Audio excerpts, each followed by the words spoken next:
آداب صاحبو، ہم نے اردو شعر و ادب میں آوازوں کے طلسم، آوازوں کے کھنکھناتے خوش رنگ ریزوں اور ان ذخیروں میں ساگر جیسی وسعت کا ذکر چھیڑا تھا۔ ان کے تنوع اور معنویت کی کچھ مثالیں دی تھیں اور یہ بات کی تھی کہ وہ کس طرح مظاہر فطرت، ماحول، ثقافت، جذبات و احساسات کی عکاسی کرتے ہیں اور موسیقیت و غنائیت کو بڑھاتے ہیں، ادبی چاشنی اور زبان کا چٹخارا فراہم کرتے ہیں اور شاعر و ادیب کے مافی الضمیر کو سمجھنے اور محسوس کرنے میں ساحرانہ کردار ادا کرتے ہیں۔ پچھلی نشست میں ہم نے قدرت اللہ شہاب کی روداد حیات شہاب نامہ سے کچھ ٹکڑے پیش کیے تھے۔ اسی خود نوشت سے مزید کچھ اقتباسات پیش کر رہا ہوں۔ راکٹ زوم کر کے چھوٹتے تھے اور کافی بلندی پر جا کر ٹھا کر کے پھٹ جاتے تھے۔ ڈھول کے ساتھ کئی دوسرے ساز بھی بجنا شروع ہو جاتے، جن میں طبلہ، چمٹا، ستار، نفری اور شہنائی کی آوازیں خاص طور پر نمایاں ہوتی تھیں۔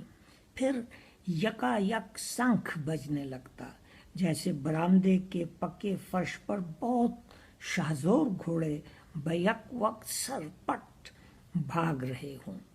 سموں کے ٹاپوں کی آوازوں کے ساتھ ان کے دم کے بالوں کی سرسراہٹ اور نتنوں سے زور زور سے سانس لینے کی پھڑپھڑاہٹ بھی واضح طور پر سنائی دیتی تھی۔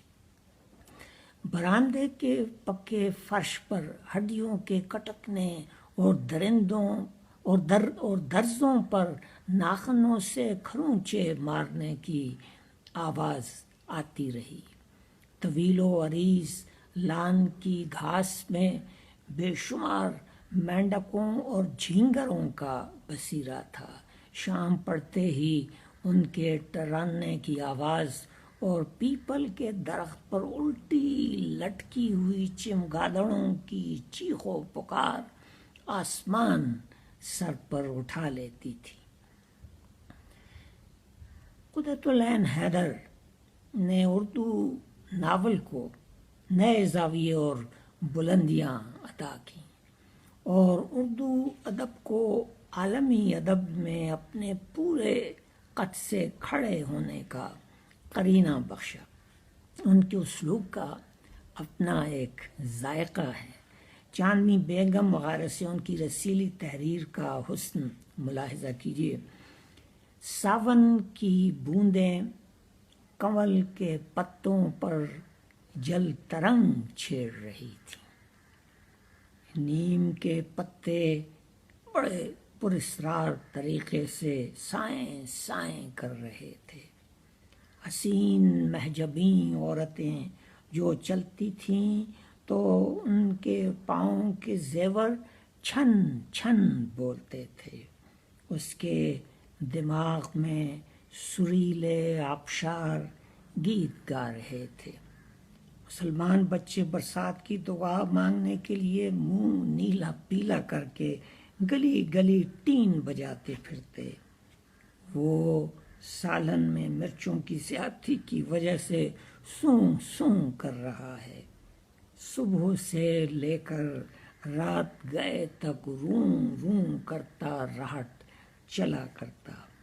ہاتھیوں کی چنگھاڑ اور تیروں کی سنسناہٹ اور تلواروں اور ڈھالوں کی جھنکار اور عورتوں اور بچوں کے رونے اور چیخنے کی صداؤں کے خوفناک بھنور میں اس کی اپنی آواز ڈوب کر رہ گئی۔ اور اب ایک دلکش جملہ سنتے جائیے جو سروجنی نائڈو بلبل ہند سے متعلق غالباً جوشمری آبادی کی نثری شاعری ہے کہ سروجنی نائڈو کے گلے میں رگیں نہیں، سارنگی کے کھنکتے ہوئے تار تھے۔ ان کے گلے میں اس قیامت کا زیرو بم تھا کہ اس کے سامنے راگنیاں سرما در گلو ہو کر رہ جاتی تھی۔